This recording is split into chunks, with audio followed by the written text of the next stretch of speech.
Salatu wassalamu ala Rasulillah wa ala alihi wa sahbihi wa man tabi'ahum wa la haula wa la quwwata illa billah. Amma ba'd.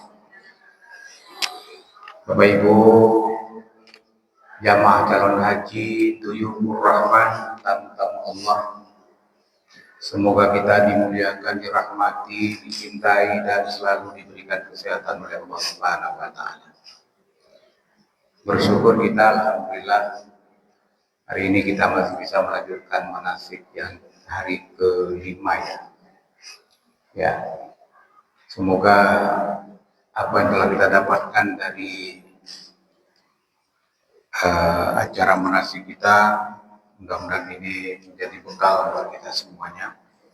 Wabil khusus tadi masalah akidah dan akhlak ini sangat-sangat penting, karena memang disitulah kunci keberhasilan haji, atau juga yang dikatakan dengan haji mabrur dan mabrurah. La riya wala sum'ah, tidak ada pamer dan tidak memperdengarkan kepada orang lain. Mudah-mudahan kita insyaallah mampu ya Bu ya. Salawat dan salam kepada kita Nabi kita Muhammad sallallahu alaihi wasallam, keluarga, para sahabat, tabi'in, kepada kita semua. Semoga kita termasuk hamba-hamba Allah yang selalu untuk melaksanakan sunnah-sunnahnya, wabil khusus di dalam pelaksanaan ibadah haji. Semoga haji kita ini mendapatkan ridho dari Allah SWT, dan haji kita ini menjadi yang mabrur dan mabrurah. Amin ya Allah. Sebelum kita mulai materi, mari kita untuk selalu mengulang-ulang talbiyah kita. Semoga talbiyah ini juga pertama yang bisa kita hafal, bisa kita pahami dan bisa kita mengerti. Dan ini juga adalah memulai dari ritual ibadah haji dengan tidak menyekutukan Allah Subhanahu wa taala. Labbaik Allahumma labbaik, labbaik la syarika lak labbaik, innal hamda wan ni'mata laka wal mulk la syarika lak. Labbaik Allahumma labbaik, labbaik la syarika lak labbaik,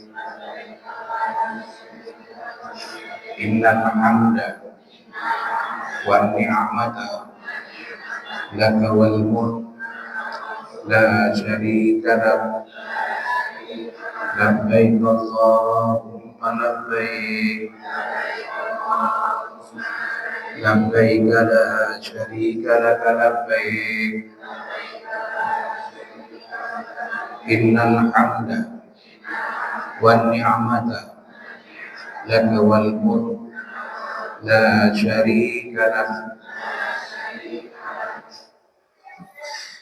Bapak Ibu yang dimuliakan Allah SWT, mengawali materi kita hari ini adalah menyampaikan kebijakan-kebijakan yang up to date ya, yang berkaitan dengan haji ya. Semoga ini juga merupakan bagian daripada ya kelancaran dan kemudahan dalam haji kita.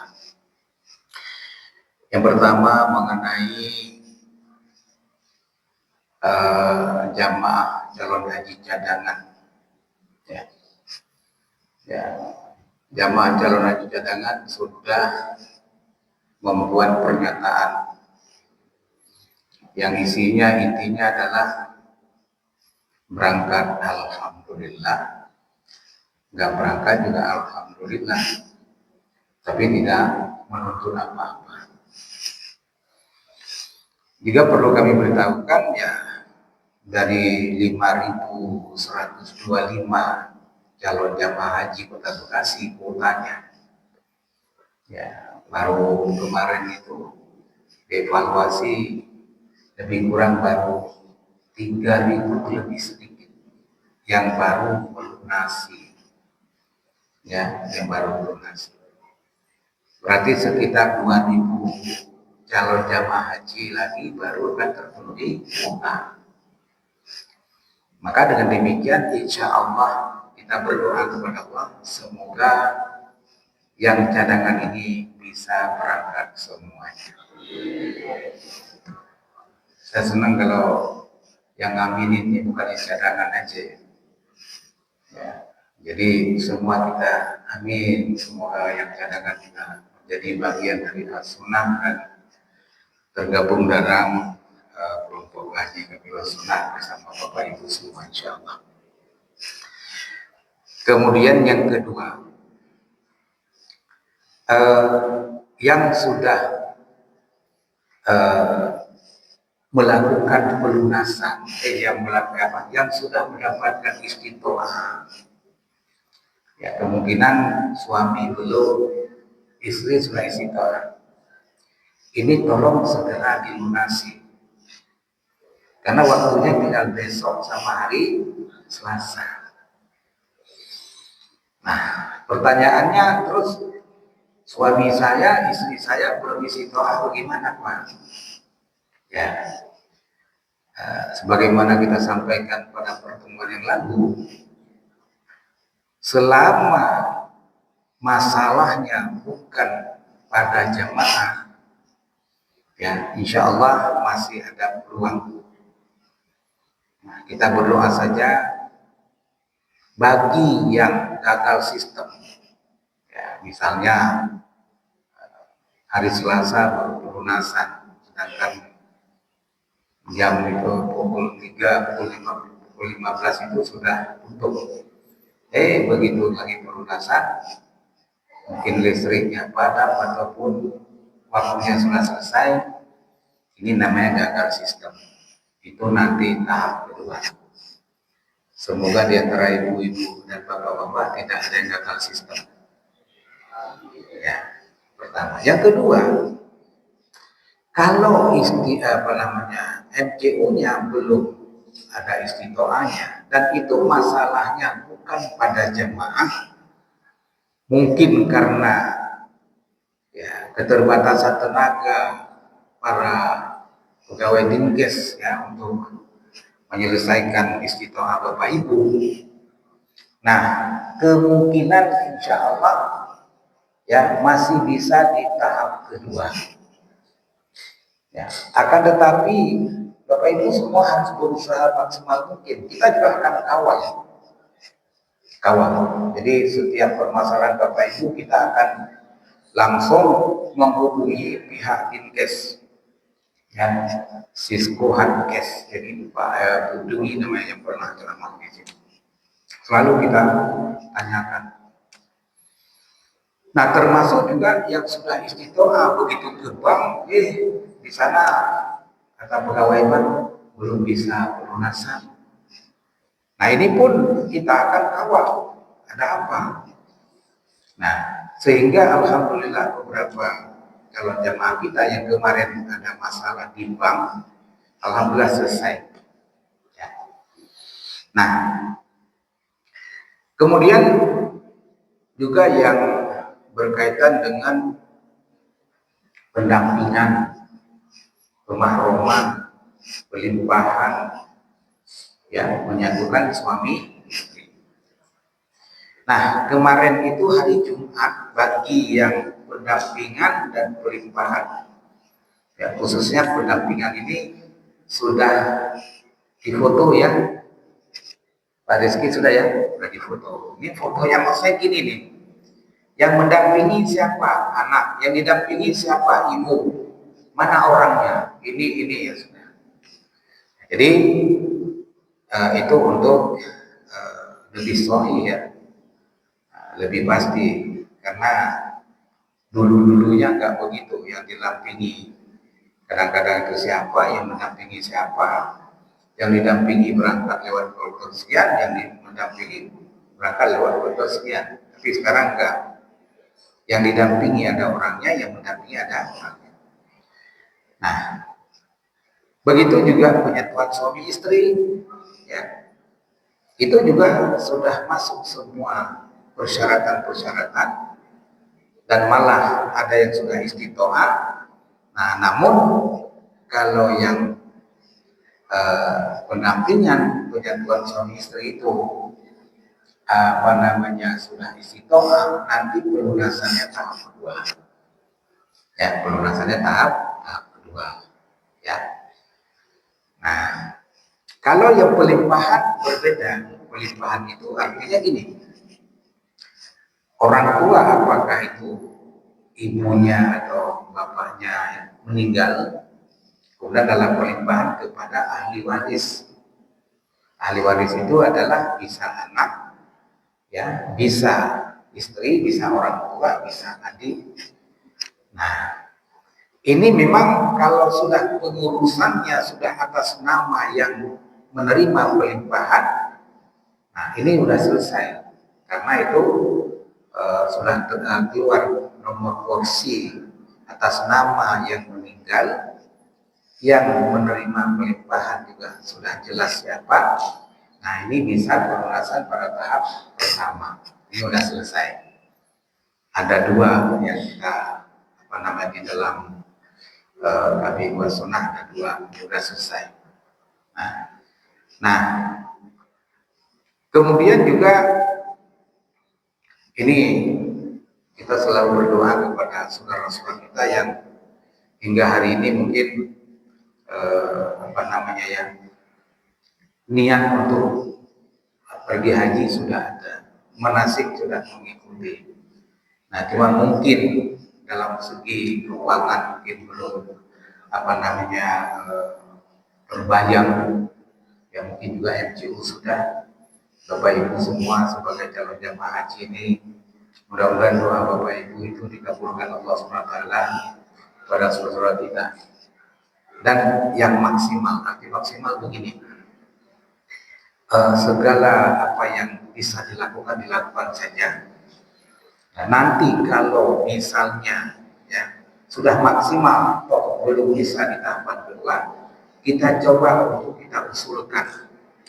Ya, jadi kita usulkan, semoga usulan kita diterima, semoga yang tadinya belum bisa melunasi dan sudah punya duit pada saat tahapan kedua dan sudah MCU, mudah-mudahan bisa melunasi tahap kedua. Ya. Nah, kenapa? Karena memang jumlah kuota yang begitu luar biasa banyaknya belum terpenuhi. Ya, mudah-mudahan bagi saudara kita yang tadi kasus seperti itu masih ada kesempatan di tahap kedua bisa melunasi, insyaallah. Ya. Kemudian juga masalah paspor. Ya, alhamdulillah ya sudah banyak yang biometrik. Nah, cuman yang belum biometrik nanti, karena biometrik ini untuk visa. Ya. Kalau memang sudah ada paspor, sudah jadi paspornya, tinggal diberitahukan kepada kami, ya, kita daftarkan ke Kemenak untuk melakukan biometrik. Ya. Kalau ada waktu juga kita akan ikut mendampingi. Tapi kalau tidak ada, kita juga di sana bisa kita telepon, kita daftarkan untuk biometrik. Nah, karena biometrik ini kalau dilihat mana yang lebih penting, MCU atau istitoah dengan biometrik, yang lebih penting istitoah. Ya. Karena istitoah untuk melunasi, biometrik itu adalah untuk mendapatkan visa. Ya. Nah, demikian yang dapat kami sampaikan berkaitan dengan masalah info-info yang update sehubungan dengan pelunasan di tahap pertama. Jadi sekali lagi kami minta beritahukan pada Bapak Ibu yang sudah istitoah segera melunasi. Karena batas waktunya adalah sampai tanggal 23. Nah, kalau sudah istitoah tidak melunasi sampai dengan tanggal 23, nah ini dianggap kelalaian. Khawatir kita di tahapan pertama tidak bisa melunasi lagi. Nah, ini. Jadi, sekali lagi, kalau ibu, istri yang sudah istitoah, ibu dulu yang melunasi, bapak Bapak belakangan. Ya mudah-mudahan tanggal 23 semua bisa, insya Allah semua selesai. Amin. Ada yang mau ditanya? Tidak ada. Kemudian menyangkut berkas. Oh ya ya. Waalaikumsalam.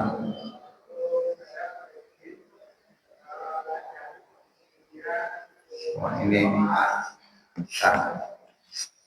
taruh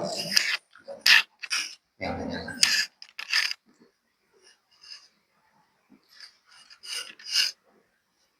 Pak Salahuddin ya. Ya, saya Pak.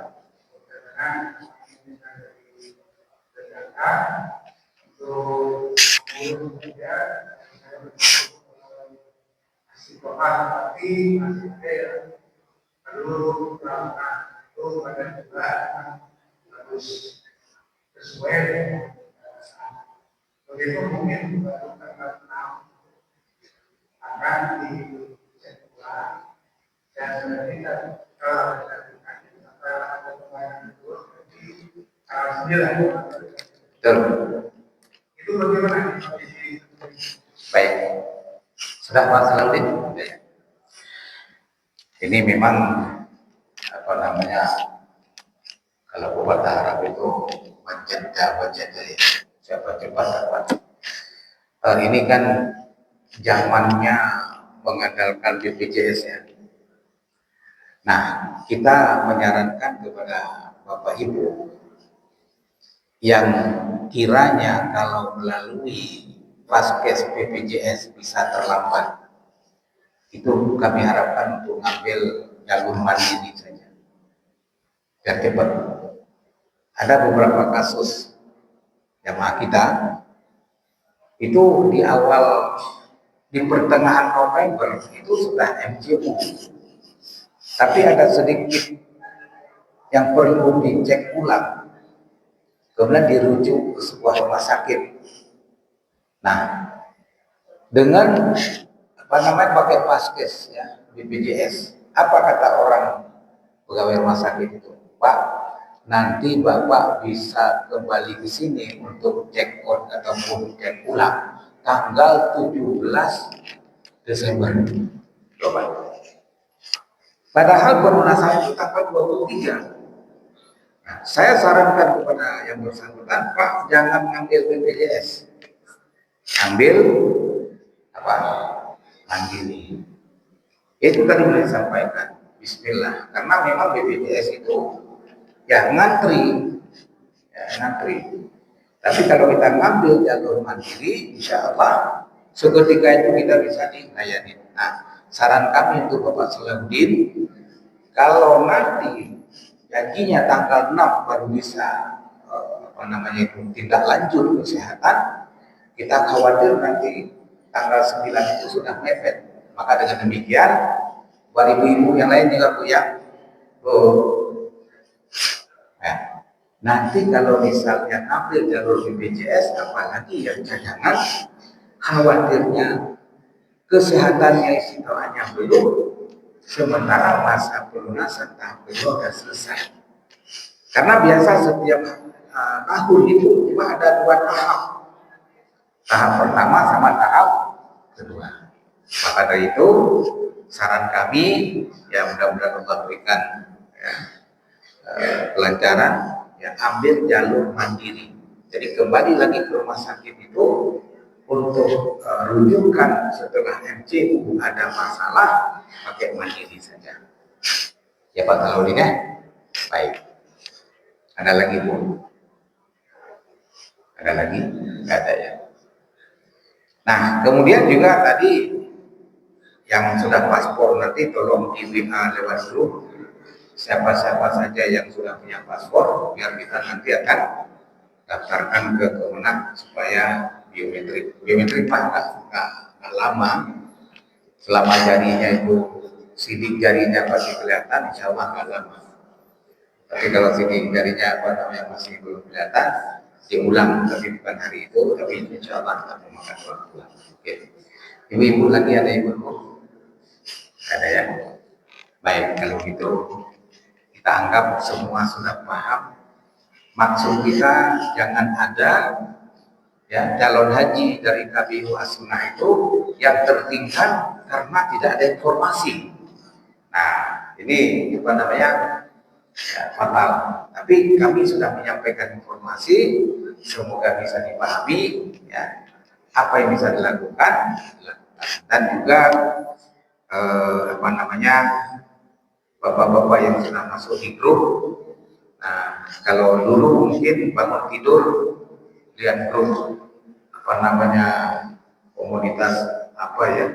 Nah sekarang begitu bangun tidur lihat grup WA ini dulu ya, calon haji KPU As-Sunnah ya Bu ya.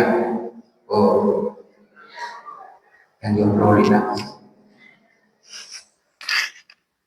Ya Bu ya. Nah, jadi kalau dulu bangun tidur lihat komunitas pensiunan, komunitas apa namanya mogi ya, mogi. Nah, jadi sekarang begitu bangun tidur lihat dulu ada apa itu calon haji KPU As-Sunnah. Oh nggak ada apa-apa, aman, masa tidur. Tapi kalau ada yang update yang penting disikapi karena ini berpacu dengan waktu. Ya baik. Ibu-ibu yang Allah SWT, kita masuk materi yang kedua ini menyambung dari materi apa namanya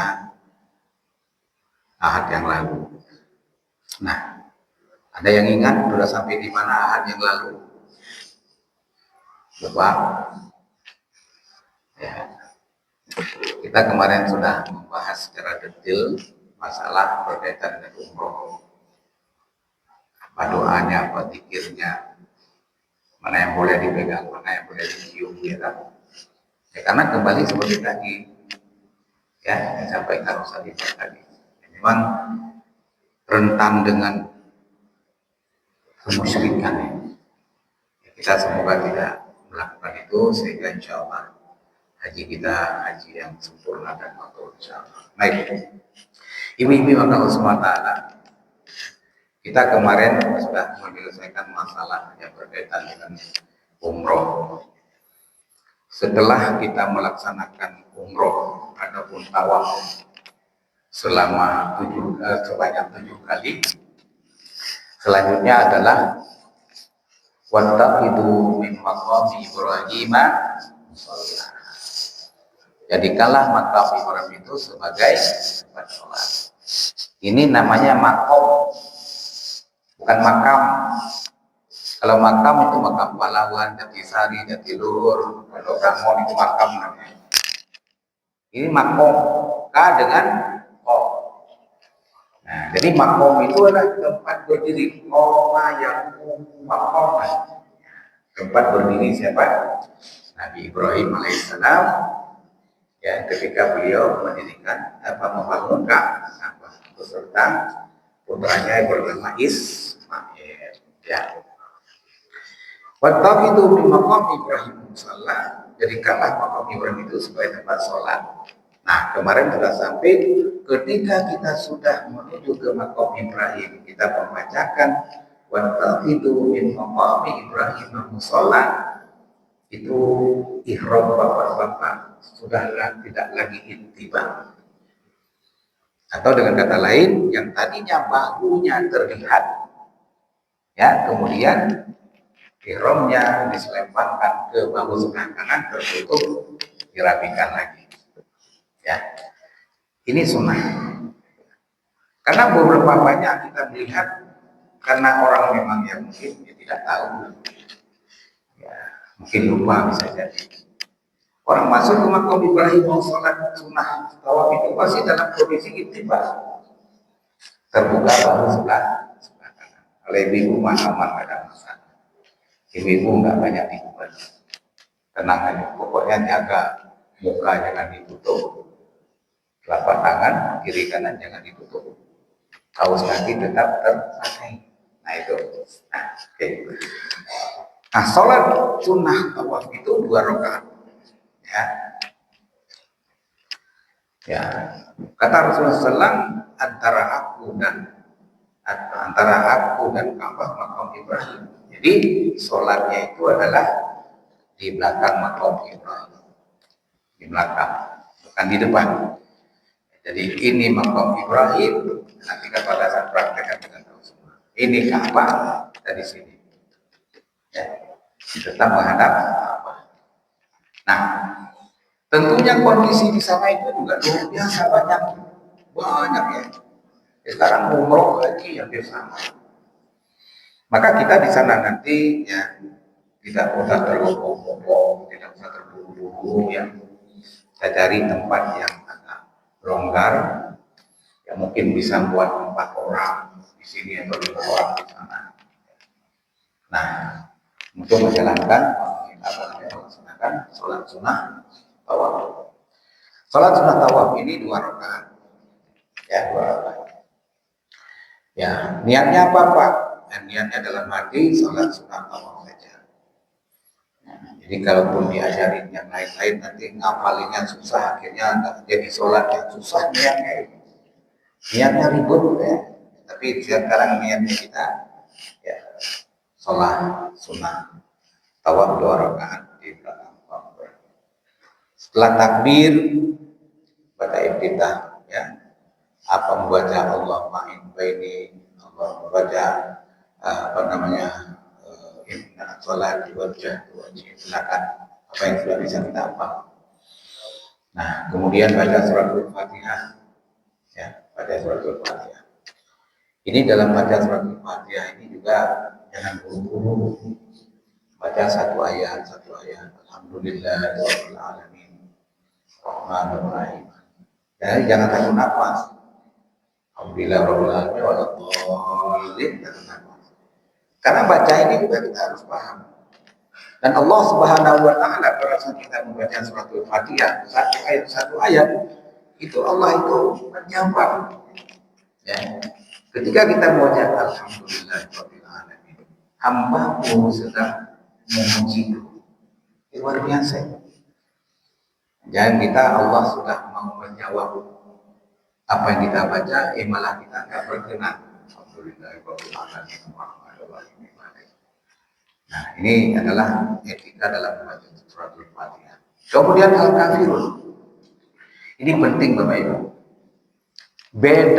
Bukan beda ini ya, bukan beda ayat, bukan beda surat. Beda suasana, beda tempat. Ketika kita di rumah baca surat Al-Kafirun, ya ayyuhal kafirun la a'budu wa na'budu wa la tu'budu. Tapi lakum dinukum. Ini Bapak Ibu yang paling kita harus pahami. Kita membaca Al-Kafirun itu di depan Ka'bah. Di depan Ka'bah. Itu isi daripada Al-Kafirun itu adalah sesuatu yang sangat penting. Ya. Membedakan mana yang Tuhan, mana yang bukan Tuhan. Membedakan apa yang orang sembah, apa yang kita sembah. Ya. Aku tidak menyembah apa yang kamu sembah. Kamu pun tidak menyembah apa yang kamu sembah. Itu komitmen itu. Nah, ini pas benar itu hari ini saya sampaikan sedikit menghadapi 25 Ciku ini. Kita komitmen. Kita termasuk hamba Allah yang sudah diatur oleh Allah SWT tentang bagaimana toleransi.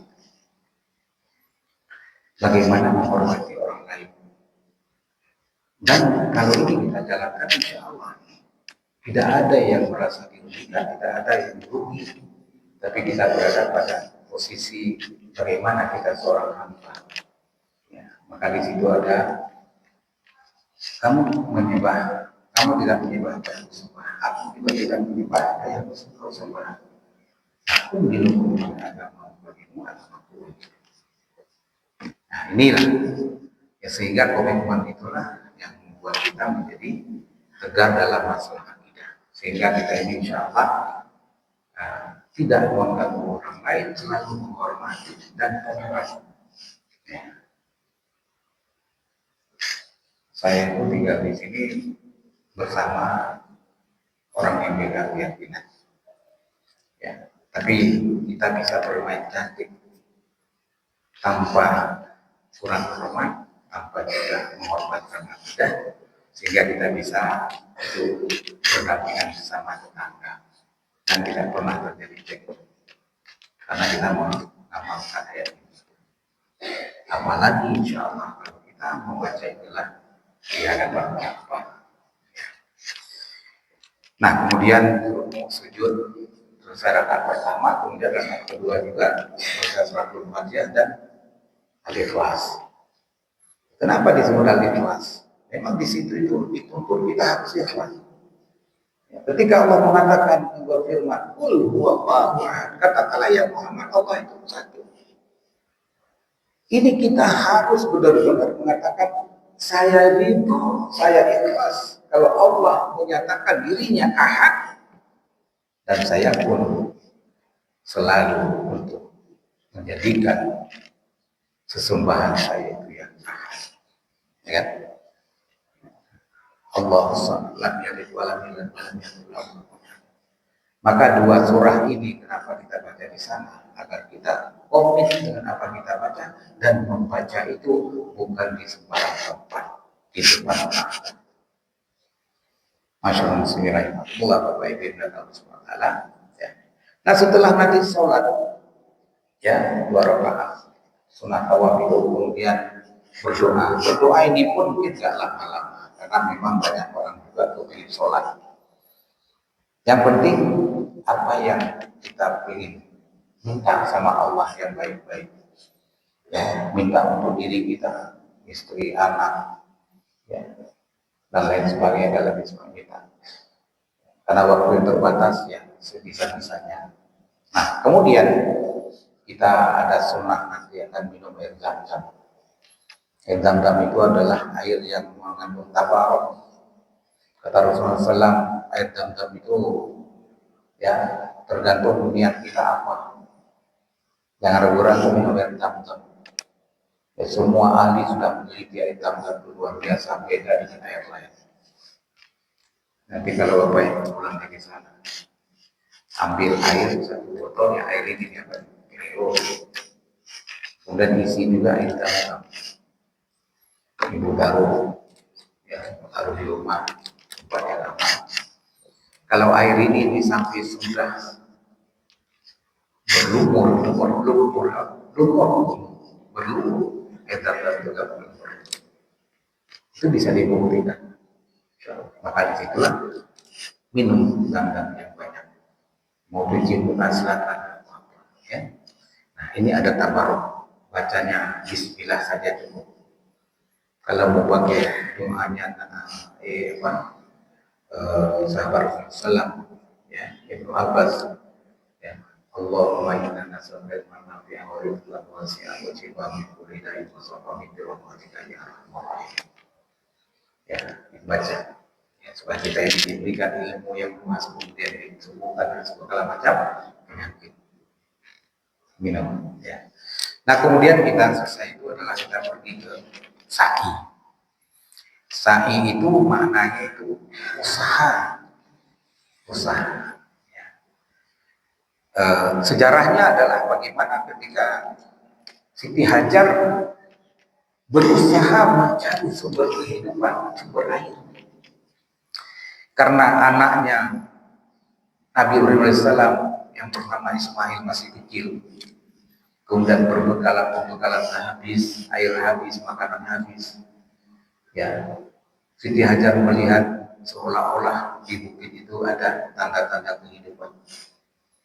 Mereka beranjak dari tempat di dekat Ka'bah, maka pergi ke Bukit Sofa. Dari Bukit Sofa ke Bukit Marwah, dari Bukit Marwah ke Bukit Safa, sampai 7 kali. Itu usaha namanya. Tapi apakah zam-zam itu keluar di Bukit Safa dan Bukit Marwah? Tidak. Zam-zam itu malah keluarnya di dekat nabinya Ismail alaihissalam. Bapak Ibu Allah SWT itu adalah sekelumit sejarah masalah pemberontakan Safa Marwah. Nah, bacaannya di situ juga sudah ada. Ketika kita sudah menuju ke Bukit Safa, itu di dalam surah Al-Baqarah ayat 187, ya. Inna Safa wal Marwata min sya'airillah. Sesungguhnya Safa dan Marwa itu ada syiar-syiar Allah.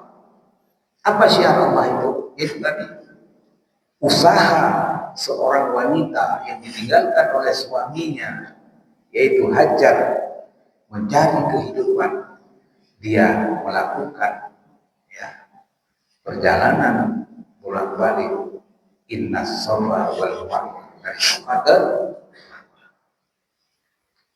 Maka itu kita ya sa'inya mulai dari Safa, dari Safa. Kemudian nanti Rasulullah SAW mengatakan supaya kita jangan salah startnya dari mana.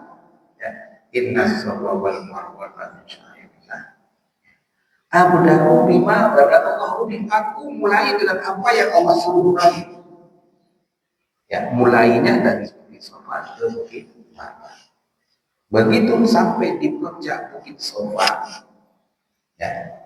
Kalau dulu puncak bukit itu benar-benar bukit ya. Sekarang kalau Bapak Ibu sudah pernah umroh, enak ya ya udah dikeramat dan tidak terlalu tinggi. Tapi yang penting bagi kita adalah hakikatnya bahwa ketika kita berada di atas Bukit Safa itu kita menghadap ke Ka'bah, menghadap ke Ka'bah, ke Baitullah. Disitulah kita berzikir pertama. Ya. La ilaha illallah wahdahu la syarika lahul mulku wa lahul hamdu ala kulli syai'in qadir.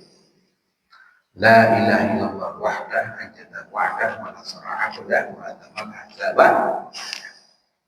Itu juga makna pengertian dan arti daripada zikir itu luar biasa dahsyatnya. Disitulah kita komit lagi. La ilaha illallah, tidak ada ilah kecuali Allah. Wahdahu la syarikalah, yang satu, yang ahad dan tidak ada sekutu baginya. Ini komitmen lagi kita menggunakan meyakini akidah kita ini. Yang mungkin kemarin-kemarinnya barangkali sudah agak sedikit goyah tercemar barangkali ya. Jadi komitmen lagi. Wa ala kulli syai'in qadir, dan dialah Allah yang tidak terbatas segala sesuatu. Nah, kemudian setelah zikir itu nanti doa. Di situ juga ada tempat yang mustajab. Artinya doa yang kita memanjatkan kepada Allah SWT, insya Allah itu dikabulkan. Nah, cuma lagi-lagi di situ juga banyak orang yang ingin berdoa seperti kita. Semua ingin tempatnya mustajab. Nah, maka dengan demikian kita tidak berlama-lama juga di situ karena banyak orang. Dan yang datang ke sana orang Turki, orang India, orang Pakistan, Afghanistan, orang orang Nigeria, ya itu berdesak-desakan. Tapi kita karena memang ingin zikir doa kali, zikir doa 3 kali, ya kemudian turun menuju Bukit Safa. Nah, ada yang bertanya, apa zikirnya? Apa bacaannya ketika kita mulai dari Bukit Safa ke Marwa? Nah, Bapak Ibu yang Allah SWT, yang paling gampang zikirnya seperti zikir pada saat kita berada di tawaf. Ya, subhanallah, alhamdulillah, dan suaranya harus tadarruan waquf ya. Jadi dengan merendahkan diri dan rasa takut. Jadi tidak, nanti Bapak Ibu kan sudah pernah kesana, ada orang yang berdoa di sini. Ya. Jadi kita nggak perlu agak gitu. Karena Tuhan yang kita sembah itu adalah Allah yang maha mendengar dan maha mengetahui. Yakinlah bahwa apa yang kita ucapkan itu Allah pasti mendengar, Allah pasti tahu. Ya. Nah, karena kalau sampai nanti di dalam di lampu hijau nanti di situ, ya ramal juga dari ya, bapak-bapak ibu nggak usah. Ini juga adalah sunnah Islam karena di situ ada dari kecil. Kemudian sampai di Bukit Safa Marwa itu juga bacanya sama, nggak ada beda. Inna safa wal marwa sya'airillah abnahu bima badallahu bi. Mungkin posisinya yang sudah berbeda. Kalau pada saat kita berada di Safa, bukitnya ada di sana, ngapahnya dari sini, berarti kita ngadap ke sini. Kalau kita berada di Bukit Marwah, Marwahnya ada di sana, ya, ngapahnya ada di sini, berarti kita sedang ke sana. Membeda posisi aja. Bacaannya apa? Sama juga. Ya, innas apa namanya? Pertama innas sofa wal marwah amin sya'idillah. Abda'u bima bada Allah ubi. Kemudian berzikir lagi 3 kali, berdoa 3 kali. Nah, itulah yang kita laksanakan pada saat kita sa'i. Ya. Yang paling penting adalah menghitung. Ini penting. Hitungannya dari Bukit Sofa ke Bukit Marwah 1 kali. Ya, Marwah ke Sofa. Nah, jangan nanti Sofa, Marwah, ke Sofa 1 kali. Lama kelar. Jaraknya itu 405 meter. Kalau 7 kali hampir 3 kilo. Tapi kalau sudah seperti tadi itu hampir 6 kilo. Ya, jadi capek. Ya, karena mungkin tidak ada ilmu. Wah, capek. Sami. Ya siapa suruh? Ya kan? Ya. Kalau masuk dari Sofa Marwah sekali, Marwah Sofa sekali, ya, itu baru 2 kali, baru 1 kali. Ya. Nah, Bapak Ibu Allah SWT, jadi sa'i itu adalah apa namanya, dari Sofa ke Marwah, Marwah ke Sofa sampai berakhir di Marwah pasti. Nah, ada satu hal yang perlu kita sampaikan. Kalau kita sedang tawaf itu wajib dalam kondisi berwudu, dalam kondisi suci. Ya. Nah, begitu juga sholat sunat tawaf. Nah, apabila sudah sholat sunat tawaf, misalnya, ya, buang angin. Pertanyaannya, apakah wajib wudu pada saat sa'i? Jawabnya tidak. Maka ibu-ibu nanti jangan bilang gini, Pak, maaf ya, saya mau wudu dulu. Ya, padahal itu mau sa'i. Nah, sa'i tidak wajib wudu. Tapi apakah kalau kita dalam kondisi wudu bagus? Ya bagus-bagus saja. Karena memang itu sunnah. Nah, ini perlu diketahui kenapa banyak yang seperti itu. Sudah tawaf, sudah sholat sunat tawaf, mau sa'i, malah keluar. Nah, jadi nggak usah keluar kalau memang apa namanya mata lulu, ya misalnya keluar angin ya nggak usah keluar, selesaikan aja dulu sa'inya, ya. Nah, kemudian baru namanya tahallul. Tahallul itu maknanya menghalalkan sesuatu yang tadi dilarang. Apa yang dilarang dalam kita berihram? Nggak boleh tutup kepala, bapak ya, nggak boleh tutup kepala, nggak boleh tutup muka, nggak boleh ihram di bawah mata kaki, nggak boleh cabut bulu, nggak boleh gunting rambut, nggak boleh gunting kuku, nggak boleh bertahan ranting. Nah, ketika sudah tahallul walaupun sedikit, itu sudah diperbolehkan. Ya, artinya apa? Misalnya, oh ini di Masjid Haram ini AC-nya kenceng, wah dingin. Nah ini itu ihram ke kepala, tutup nggak apa-apa, kan sudah tahallul, walaupun sedikit. Ibu-ibu juga tahallul juga. Ya, ibu sedikit itu sudah cukup. Bagi bapak-bapak sedikit belum cukup, tapi nanti tahallulnya yang sempurna artinya separuh dari rambut, belum protos. Karena memang protosnya nanti di Mina.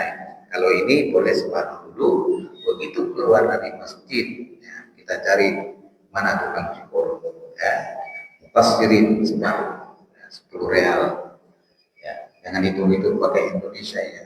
Wah, mahal juga. Akhirnya nggak tahu. Ya, jadi pokoknya semua niat, ya, ini semua adalah tabungan akhirat. Ya, makanya ketika kita umroh itu paling tidak Bapak ngantongin duit ya minimal 20 real. Jangan bawa banyak-banyak. Ibu-ibu juga begitu. Jangan bawa banyak duit, bawa banyak duit. Ya, ini bukan nakut-nakutin. Semua juga atas kehati-hatian. Banyak orang yang bilang duit di masjid. Ya, di masjid itu kan macam-macam. Ada yang benar-benar mau ibadah, saking khusyuknya ibadah lupa tasnya di belakang. Yang di belakang gak niat ibadah, niatnya menyolong kesempatan, udah hilang duit. Jadi kemana-mana nggak usah banyak duit, nggak bawa duit banyak-banyak, seperlunya aja. Ya, ya paling juga paling banyak 20-30 real. Makannya kan sudah di hotel, pagi makan, siang makan, malam makan. Ya paling buat jajan lah ya. Tapi kalau untuk halus 10 real nggak cukup, lebih 10 real lagi deh. Ya, mana tahu kepingin apa beli susu, teh susu ya. Nah, jadi itu. Nah, ini selesai masalah umroh wajib ini selesai. Ya. Kemudian kapan haji itu dimulai? Ini penting. Ya. Karena kita ini kan haji tamattu. Tamattu itu artinya bersenang-senang. Ada orang itu tamattu itu diplesetin itu istilahnya itu. Ya, diplesetin. Kita jangan plesetin. Katanya tamattu itu tangi makan dulu. Tidur, makan, apalagi. Jadi tamattu itu adalah haji santai. Santainya di mana? Umroh dulu, baru haji. Nah, ada juga yang nanti ada yang umroh tidak tahan langsung ke apa namanya Arafah atau ke Mina. Itu lain lagi namanya. Ya. Nah, maka ada tamattu, ada qiran, ada satu lagi ada itu. Nah, jadi itu. Jadi kalau sudah kita umroh sudah menunggu haji. Makanya kalau kita berangkat, insya Allah ini nggak janji ya. Kita selalu bikin permohonan di Kemenhad itu untuk berangkat gelombang kedua. Tapi jangan nanti menuntut. Ya ini selalu yang sudah ya alhamdulillah dikabulkan. Jadi karena gelombang kedua ini pergi ke berada di Mekah, umroh, kemudian nunggu haji paling nunggu kita 4 hari 5 hari gitu. Nah, antara setelah umroh dengan haji yaitu tadi ya kita ada taklim, kemudian ibu bapak-bapak yang sehat, ya yang kuat, ya, itu ke Masjidil Haram, ya ada bus. Nah, tapi juga yang tidak sehat, ya yang tenaganya pas-pasan juga tidak memaksakan diri. Ya. Karena apa? Karena mempersiapkan ibadah yang lebih banyak menguras tenaga yang haji. Ya. Makanya ini sekilas saja. Orang yang gelombang pertama kadang-kadang dia di Madinah itu sudah tenaganya sudah habis. Malah kadang-kadang maaf duitnya juga habis. Ya belian ini belian itu. Beli semua itu. Bawa ke Madinahnya susah. Nah, padahal di Mekah itu masih sebulan dan gitu. Kita nggak usah latah gitu. Nah, ketika kita sudah masuk waktu haji itu dimulai tanggal 8 Dzulhijjah. Nah, ini waktu haji. Ya, ini sudah ditentukan. Ya, haji itu sudah ditentukan tanggal 8, tanggal 9, tanggal 10, tanggal 11, tanggal 12, tanggal 13 Dzulhijjah. Ya, tanggal 8 kita apa yang kita lakukan? Ya. Sebelum masuk tanggal 8, ya, kita semua untuk mandi ihram, sunnah mandi ihram. Sebagaimana kita mandi ihram pada saat berangkat atau pada saat berada di Madinah bagi gelombang pertama. Mandi ihram. Niatnya apa ya? Niat mandi ihram aja. Mandi sunnah ihram. Mandi pakai sabun wangi, mandi apa? Ibu-ibu pakai sabun wangi apa? Pada saat mandi. Setelah mandi bapak-bapak pakai minyak wangi di badan, ibu enggak. Nah, ibu udah wangi. Nah, kemudian pakai kain ihram. Ya, bagian bawah, bagian atas. Nah, nanti kita akan praktekkan. Boleh pakai sabun enggak? Boleh, apa-apa. Tapi yang penting itu yang dilarang enggak boleh. Enggak lagi pakai peci, ya, enggak lagi pakai singlet, enggak lagi pakai kaos, enggak pakai bagian dalam, tidak pakai kaos kaki. Ihram itu posisinya di atas kaki. Ibu-ibu nggak boleh pakai cadar, ya, karena ini cadar itu kan sunnah. Haji kan wajib, sama seperti cadar itu kan sunnah. Kalau sholat wajib, maka ketika kita sholat, ibu-ibu tidak pakai cadar. Ketika kita dalam kondisi ihram, ya tidak pakai cadar. Kemudian tangannya selalu terbuka dari pergelangan tangan ke bawah. Jangan ditutup. Ada yang nutup separuh. Boleh enggak? Ya separuh juga tangan ya. Ya, jadi kita selalu dalam kondisi ingin cari yang sempurna, ya, ingin cari yang terbaik, ya, bukan kita asal-asalan. Nah, kaos kaki ibu tetap selalu dijaga supaya tidak terbuka di depan. Nah, kemudian itu dilakukan sebelum tanggal 8, karena tanggal 8 itu kan dihitung ketika terbenam matahari. Tanggal 7 Dzulhijjah sore terbenam matahari, maka itu sudah masuk tanggal 8 Dzulhijjah. Nah, kapan mandinya? Sebelum masuk 8 Dzulhijjah, misalnya habis asar mandi, ya, pakai ihram. Nah, pada saat kita sudah selesai itu, maka kita akan dijemput oleh bus yang memang sudah kita charter, kita bayar. Tadi sampaikan oleh Ustaz Ibrahim Rahman, sesuai dengan hadis Rasulullah SAW. Rasulullah SAW tanggal 8 itu ke Mina. Ke Mina. Nah, kita ingin melaksanakan haji ini mengikuti tanggal jelas Rasulullah SAW. Maka kita juga ke Mina. Nah, tapi juga kita sebagai bagian daripada jamaah haji Indonesia, ketika ada saudara-saudara kita berangkat ke Arafah, ya, itu adalah menyangkut masalah pemahaman khilafiyah. Ada yang ngambil sunnah, ada yang enggak ngambil sunnah. Ya, kita memang kejar sudah komit dengan sunnah, namanya juga as-sunnah, ya kan? Nah, kita jangan merasakan lebih baik orang lain itu Arafah enggak sunnah, jangan. Ya, jaga lisannya, jaga lisan. Itu tadi pada masalah yang suka wala jidarnya. Ya, kita tidak lebih baik dari mereka. Ya, mereka pun tidak lebih baik dari kita. Tapi orang yang baik itu adalah inna akramakum indallahi atqakum. Orang yang mulia di sisi Allah yang bertakwa. Siapa yang bertakwa itu? Ya, orang-orang yang mampu insya Allah semaksimal mungkin melaksanakan perintah dan menjauhi larangan. Ya, termasuk semaksimal mungkin untuk mengamalkan sunnah-sunnah Rasulullah SAW. Nah, maka setelah itu kita, ya, menunggu bus. Saya belum cerita masalah-masalah yang berkaitan ya, suka duka kita dalam perjalanan. Saya hanya bercerita mengenai apa yang seharusnya kita lakukan. Nah, kalau kita sudah nanti bus datang, kita naik bus. Nah, kemudian setelah kita naik di bus itu, di sana kita sudah mulai niat, ya, niat untuk haji. Labbaik Allahumma hajjan. Itu buku kita di situ bukan hajjan haqqan, ya, yang benar labbaik Allahumma hajjan. Ya, ada ya, hajjan bukan haqqan. Ya, nanti boleh tapi insya Allah kita akan perbaiki nanti.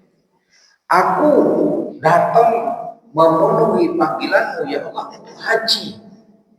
Untuk haji. Nah, maka pada saat itu kita sudah masuk dalam larangan-larangan juga sama seperti ihram umroh. Dan tidak ada kata-kata lain yang kita ucapkan pada saat setelah kita mengatakan labbaik Allahumma hajjan kecuali hanya talbiyah. Labbaik Allahumma labbaik, labbaik la syarika laka labbaik, innal hamda wal ni'mata laka wal mulk la syarika. Ya. Sepanjang jalan menuju ke Mina. Ya, sepanjang jalan menuju ke Mina. Ya. Sampai di Mina kita akan menempati tenda yang sudah tersedia. Yang beberapa hari sebelumnya tenda itu sudah dibagi kapling-kaplingnya oleh maktab dan kita menempati kapling kita. Ya. Nah, sesampainya di sana, katakanlah kita sampai di sana itu malam. Nah, itu kan tadi kan berangkat setelah maghrib. Nah, itu di Mekah sebelum kita berangkat itu sholat isya sudah bisa ditarik ke maghrib. Sholat maghrib 3 rakaat, kemudian sholat isya 2 rakaat. Beberapa di jamak kosong karena kita di sana masih seorang musafir, safar kita. Ya, Rasulullah juga selama di Mekah itu berapa bulan beliau juga safar, artinya sholat itu bisa di jamak dan di kosong. Nah, jadi sampai di Mina kita tidur, capek. Artinya apa? Di Mina ini kita istirahat. Mina itu adalah disebut tarbiyah hari persiapan untuk ke Arafah. Nah, di sana mau tahajud malam nggak apa-apa, mau baca Quran dikit nggak apa-apa. Yang capek tidur biar kita pada saat ke Arafah itu fresh, ya, sehat. Bapak Ibu Allah SWT, ya, kalau nanti subuh, ya, mulai subuh itu jangan ditinggalkan qoblah atau sholat sunnah fajar. Ada yang bertanya, sama nggak sholat sunnah fajar dengan sholat sunnah qoblah subuh? Sama. Sholat fajar itu sholat subuh. Ya, jadi qoblah subuh atau qoblah fajar itu sholat sunnah fajar. Itu fadilahnya luar biasa. Ya, itu Allah kasihkan fadilahnya seperti langit, bumi dan isinya dikasih kita semua itu. Apalagi di sana di Mina, luar biasa. Ya. Nah, ya kemudian kita di Mina itu nanti, ya, setelah sholat subuh kita akan taklim yang berkaitan dengan masalah ibadah. Ya, terutama setelah di Mina kita kemana lagi, ke Arafah. Cerita kita tentang Arafah, diskusi kita tentang Arafah. Ya. Nah, kemudian sarapan pagi, kemudian istirahat. Mandi, ya, uang yang besar silakan. Nah, ini cerita enak-enak dulu aja dulu ya, cerita enak-enak dulu. Yang nggak enak cerita enak-enak, yang kaget duluan. Nah, kemudian pada saat sudah masuk zuhur, Rasulullah SAW beliau sholat zuhur itu diqosor. Begitu masuk zuhur, azan, qomat, sholat zuhur jemaah 2 rakaat.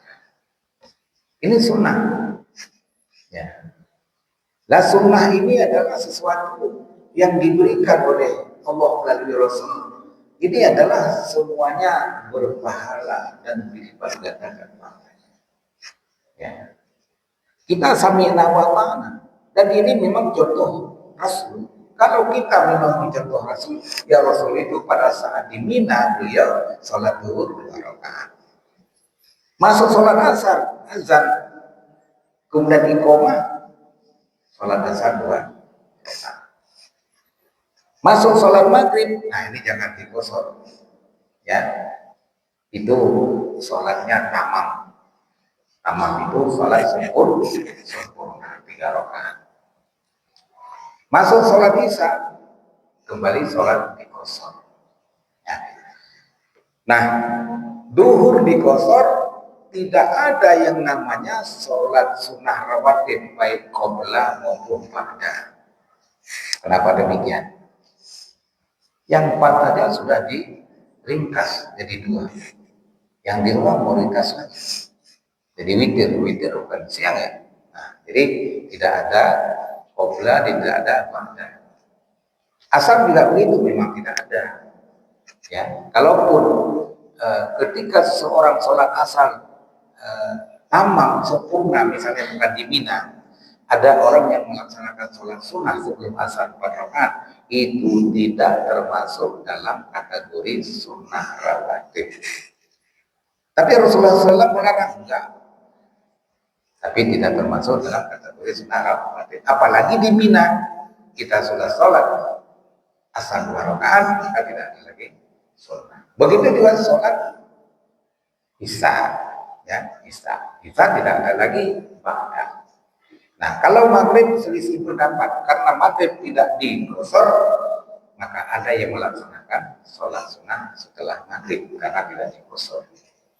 Masuk sholat subuh, ya kita jangan tinggalkan yang namanya sholat sunnah fajar sebelum subuh. Nah, Bapak Ibu Allah SWT, lah selebih itu apa kegiatan kita di Mina ini? Memang kita akan mempersiapkan di sana, jadi kita di sana berzikir berdoa, ya termasuk mungkin di antara kita di sini ada yang baca Al-Qur'annya lebih bagus dari kita saling untuk membagi ilmu, ya, berzikir berdoa. Kemudian nanti pada tanggal 9 Dzulhijjah selesai sholat subuh, ya. Nah, itu akan dijemput lagi oleh mobil yang membawa kita kemarin ke Mina untuk dibawa ke Arafah. Ya. Nah, kita selalu mengatakan bahwa ini semuanya dalam kondisi kita ihram. Bapak-bapak dalam kondisi ihram, ibu-ibu kondisi ihram. Kita masih membaca talbiyah. Ya, pada saat kita berangkat dari Mina menuju Arafah, kita juga bertalbiyah, ya. Labbaik Allahumma labbaik, labbaik la syarika lak labbaik innal hamda wan ni'mata lak wal mulk la syarika lak. Selama berada di mobil bertalbiyah. Nanti turun dari mobil menuju ke Arafah, di sana sudah disiapkan tenda-tenda yang akan kita tempati. Tenda memang yang jatah kita, dan kita baru berkumpul dengan jamaah yang lain yang pada saat tanggal 8 mereka berangkat ke Arafah, sedangkan kita kan ke Mina, ada yang ke Arafah. Pada saat kita berangkat dari Mina ke Arafah, maka semua kumpul lagi, misalnya satu kloter 450 orang, ya, yang tarwiyah misalnya 400 orang, yang 50 orang ke Arafah. Maka pada saat kita berangkat dari Mina menuju Arafah, kita kumpul lagi dengan saudara-saudara kita yang sudah terlebih dahulu ada di Arafah. Nah, Arafah ini sekarang alhamdulillah ya sudah dibikin tenda yang luar biasa untuk menerima menyambut tamu Allah. Kipas angin juga dari seluruh itu ada. Bahkan sana kita sudah terlalu panas. Katanya sih ya haji 2006 mulai agak dingin. Tapi apapun kondisinya, sebagaimana saya sampaikan kemarin itu terima aja, jangan mengeluh. Hangat, alhamdulillah. Dingin, alhamdulillah. Ya. Nah, pokoknya diterima aja, ikhlas, maka kita sehat. Nah, ketika kita berada di tenda di Arafah, ya, itu belum mungkin masuk waktunya wukuf. Waktu wukuf itu adalah zawal. Zawal itu tergelincir matahari. Ketika tergelincir matahari, maka sudah masuk waktu zuhur. Nah, ketika sudah masuk waktu zuhur, yang dilakukan pertama adalah khutbah Arafah. Khutbah Arafah. Siapa yang mau menyampaikan khutbah itu? Ya, bisa dari panitia, bisa dari petugas kloter, bisa juga dari salah satu ya pimpinan KBIU atau pemimpin ibadah dari KBIU. Nah, jadi khutbah Arafah. Khutbah Arafah ini itu sama dengan khutbah Idul Fitri. Jadi tidak ada duduk antara dua khutbah. Berbeda dengan khutbah Jumat. Nah, setelah khutbah nanti dikumandangkan azan. Ya, dikumandangkan azan. Setelah azan, iqamah. Setelah iqamah, kemudian sholat zuhur 2 rakaat, salam, iqamah lagi, sholat asar 2 rakaat. namanya jamak qasar takdim. Ya. Asar diterik ke duhur 2 rakaat, asar 2 rakaat, namanya ya jamak qasar takdim. Nah, setelah itu itulah kesempatan Bapak Ibu semua untuk berdoa, berzikir, ya, kemudian baca Quran. Nah, dan juga masih membaca talbiyah di sela-sela baca talbiyah. Nah, kemudian ya kita kan mungkin agak panas, haus, air banyak. Ya, kemudian lapar juga disiapkan makan. Ya, seperti jus, kemudian apa namanya lagi buah, itu insya Allah luar biasa. Ya kata Ustaz Iban tadi, nggak usah nanya pohonnya gimana, mungkin buahnya banyak. Itu insya Allah. Nah, gunakan kesempatan itu yang sebaik-baiknya. Ya, gunakan kesempatan itu yang sebaik-baiknya. Karena memang itulah haji. Al-hajju Arafah. Haji adalah hukum di Arafah. Yang nggak hukum di Arafah, yang nggak haji. Maka gunakan kesempatan sebaik-baiknya. Nah, wabil khusus, ada beberapa waktu yang apa namanya mustajab, artinya barang siapa berdoa dalam waktu yang sedikit itu insya Allah doanya tadi tolak Allah SWT. Contoh, hari Jumat itu ada waktu sedikit menjelang maghrib, itu waktu yang bisa diijabah doa oleh Allah SWT. Ya kira-kira 1 jam sebelum maghrib.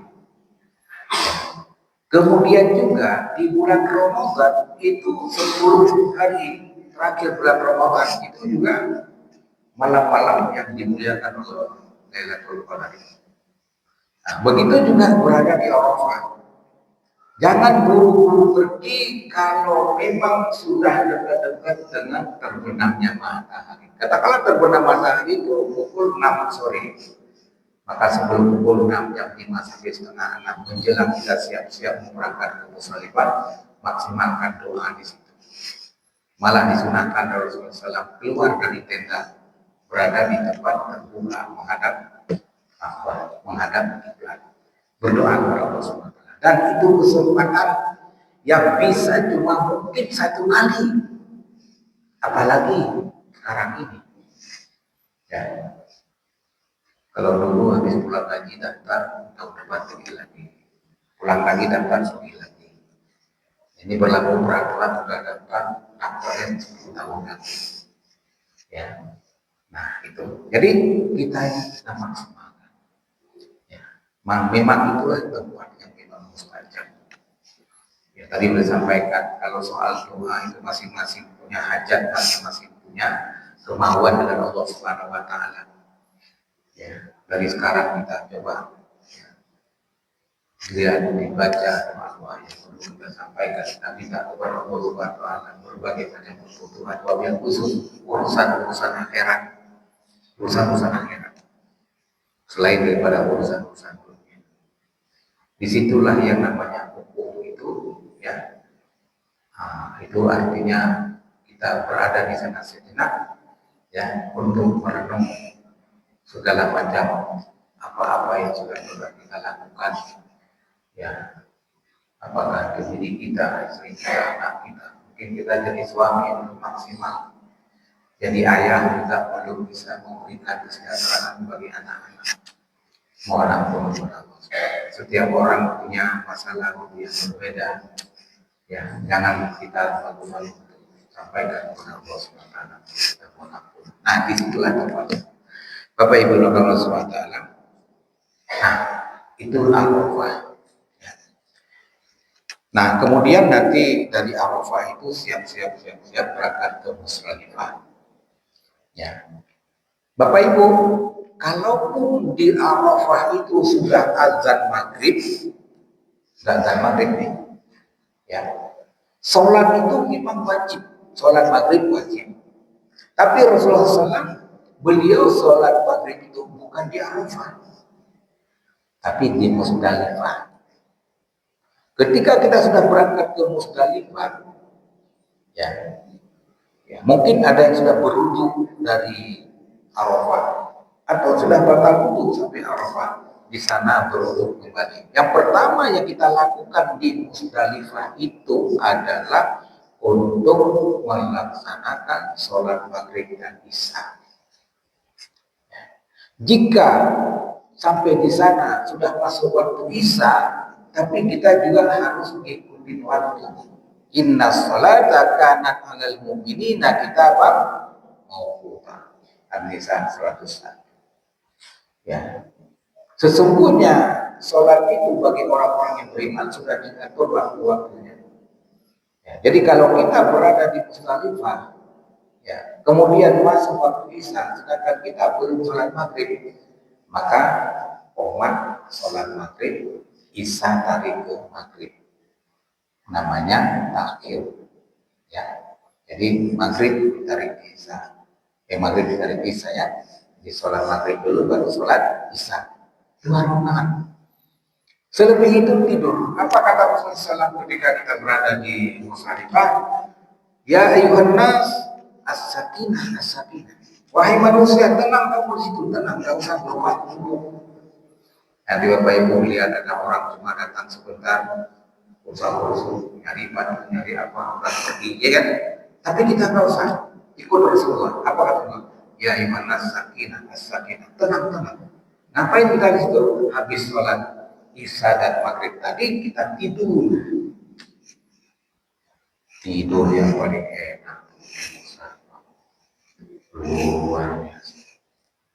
Moga-moga kita nggak kena di Mina Jadid. Kalau di Mina Jadid nggak ketemu gitu. Tapi kalau nggak Mina Jadid, hotelnya 1000 bintang.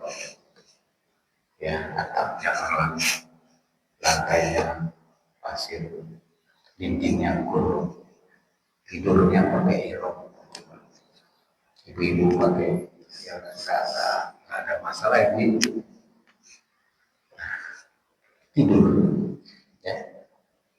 Nah, setelah kita tidur, begitu masuk subuh kita sholat subuh dulu. Disinilah letak sunnah Rasul. Tadi sunnahnya dari Arafah ke Musdalifah sholat maghrib dan isya. Sunnah yang kedua, kita berada di Musdalifah sampai dengan subuh. Ya, sampai dengan subuh.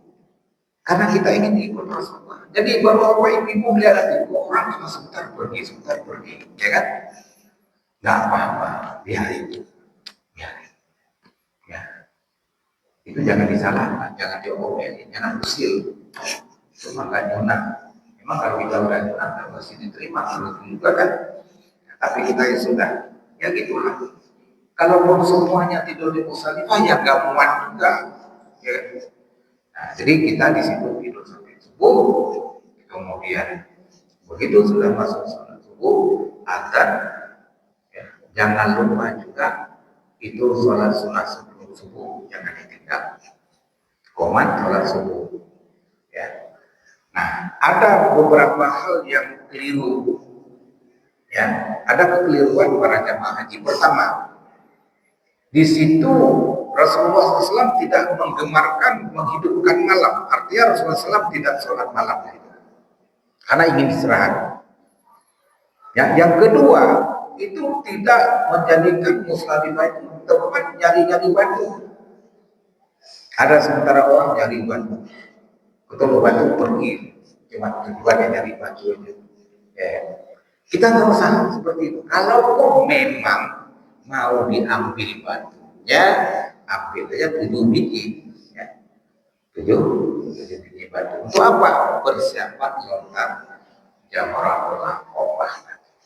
Nah, sudah pukul 10:50. Jadi itu cerita kita haji sampai di Musdalifah. Insyaallah depan semoga semua bisa hadir. Ya. Kalau tidak ada acara-acara penting, ya kita di sini saja untuk menuntut ilmu dalam rangka persiapan untuk haji. Ya, mudah-mudahan Bapak Ibu semua sehat walafiat dan semua kita insya Allah diberikan kemudahan dalam segala urusan Allah SWT yang cadangan mudah-mudahan bisa berangkat, yang berdampingan pemahrawan punya teman suami istri bisa berangkat, yang ada masalah semoga dimudahkan oleh Allah segala masalah, sehingga semuanya insya Allah kita bisa berangkat haji di tahun 2020 insya Allah. Itulah yang dapat disampaikan. Nanti evaluasi nanti Bapak Ibu tanya apa aja deh. Nah, kalau ini diserap-serap aja dulu ya, sebagai rujukan. Buku itu semakin lengket berarti semakin banyak dibaca. Tapi kalau buku itu tambah lama masih lengket, nah ini lagi bisa baca. Ya, mudah-mudahan dari situ paling tidak sudah terbayang ya dasar-dasar pelaksanaan haji kita. Ya, adapun ilmu-ilmu lain yang masih banyak referensi, ya baca tafsir Ibnu Katsir, baca buku fikih Bulughul Maram, ya baca Subul Salam, baca untuk memperkaya hasanah ilmu untuk berhaji kita insyaallah. Baik, itu saja yang dapat kami sampaikan. Sekali lagi kalau ada masalah-masalah tolong japri kami, tolong share di grup agar supaya cepat diselesaikan masalah usul mengenai jadwal pelunasan dengan sampai dengan tanggal 20. Itu saja dapat saya katakan. Wallahu a'lam bishawab. Yang benar dari Allah dan Rasul, yang salah dari kita semua. Kami yang bertugas mohon kami maaf. Sampai bertemu di akhir depan insyaallah. Kita tutup dengan doa di akhir majelis. Subhanallahumma wa bihamdika asyhadu an la ilaha illa anta astaghfiruka wa atubu ilaik. Assalamualaikum warahmatullahi wabarakatuh.